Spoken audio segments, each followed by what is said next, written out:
Have you ever looked at your payslip, seen the tax deductions, and felt a quiet sense of unease? You imagine that money building roads, funding schools, or equipping hospitals. But then you see the news, you hear the stories, and a different picture forms. It's a picture of waste, of inefficiency, of funds disappearing into a complex maze of bureaucracy and greed. If your tax money looks like a leak, a constant, frustrating drip from a system that's meant to hold and build, then you're not just a citizen. You're a frustrated taxpayer, a stakeholder in a national project who feels their investment is being squandered, drop by precious drop. You work hard for that money. You expect it to work hard for the country.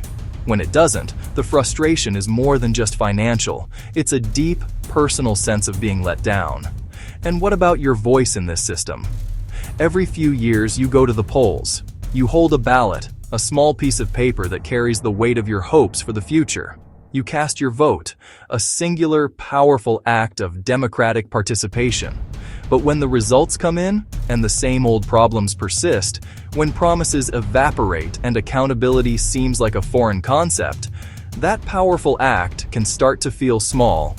It feels like a whisper in a storm of noise, a polite suggestion in a room where deals are made behind closed doors. If your vote looks like a whisper, you're not just a voter. You're part of a hungry democracy, a system yearning for its voice to be heard, for its collective will to translate into genuine, tangible action. You're longing for the day when your vote doesn't just echo in the ballot box, but resonates in the halls of power. Then there is the future. You look at the horizon of your own life and the lives of your children. You see the potential, the talent, the sheer grit of the Filipino people. But you also see a landscape where the path to success seems unfairly tilted. Opportunities feel reserved, not earned. Connections seem to matter more than competence. It's as if the nation's prosperity is a private feast, enjoyed by a select few on a distant rooftop, while the majority are left looking up from the street below, hoping for scraps to fall. If your future looks like someone else's fortune, built on a foundation you can't access, then you're not just an observer. You're a citizen who is profoundly ready for change. You're ready for a system where merit, hard work, and innovation are the true currencies of success. This isn't just a feeling, it's a measurable reality. Today, corruption is not a minor issue. It is the single greatest anchor dragging our nation down. Experts estimate that it drains billions, perhaps even trillions of pesos from our economy every single year. This isn't just abstract accounting. This is a direct tax on our potential. It slows our GDP growth, making the entire country poorer than it should be. That lost money means fewer hospitals, especially in rural areas where they are needed most. It means understaffed clinics, a lack of modern medical equipment, and families having to choose between their health and their finances. It means clogged ports, where goods that power our economy sit idle for weeks, tangled in red tape and illicit fees. This inefficiency drives up the cost of everything, from the food on our tables to the materials for our businesses. And critically, it means a weaker defense. When funds allocated for modernizing our military are siphoned off, it directly impacts our ability to protect our borders, secure our territory, and uphold our sovereignty in a complex world. But what if we could change this? What if, for one moment, we imagine a Philippines where this drain is plugged? The data doesn't just change, it flips. The narrative of our nation is rewritten. Suddenly, with funds fully allocated and projects awarded based on merit, we see faster infrastructure. The bridges, airports, and digital networks we need are built not in decades, but in years, connecting our islands and our people like never before. We see transparent budgets, where every peso is tracked from collection to expenditure. Citizens can go online and see exactly how their money is being used, creating a powerful new layer of public oversight.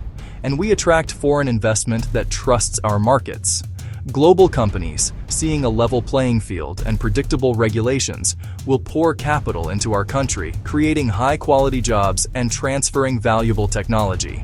In this Philippines, sovereignty gets real because our institutions are strong. The rule of law is not just a phrase, but a lived reality, enforced by an independent judiciary and professional law enforcement agencies that serve the public, not vested interests. The economy booms because merit wins. Small businesses can compete fairly, entrepreneurs can innovate without fear of extortion, and the best ideas, not the best connected people, rise to the top. And our defense is smarter, more agile, and more credible because of accountable spending. Every peso for defense buys maximum value, ensuring our armed forces have the tools they need to guarantee our security. This transformation is not magic. It's not a fantasy. It's the direct result of a deliberate, coordinated effort.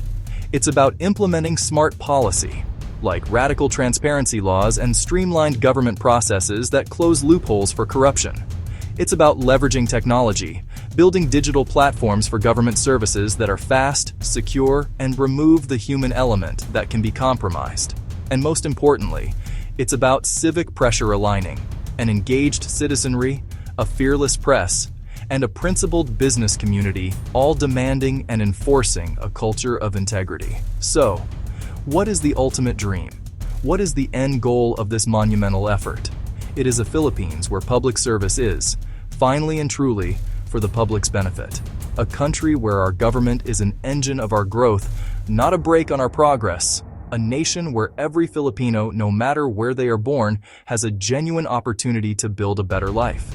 This isn't just a possibility, it's a choice. And in the following discussion, we will explore the concrete steps, the policies, the technologies, and the collective actions that can take us there. Watch the full video and discussion on my YouTube channel.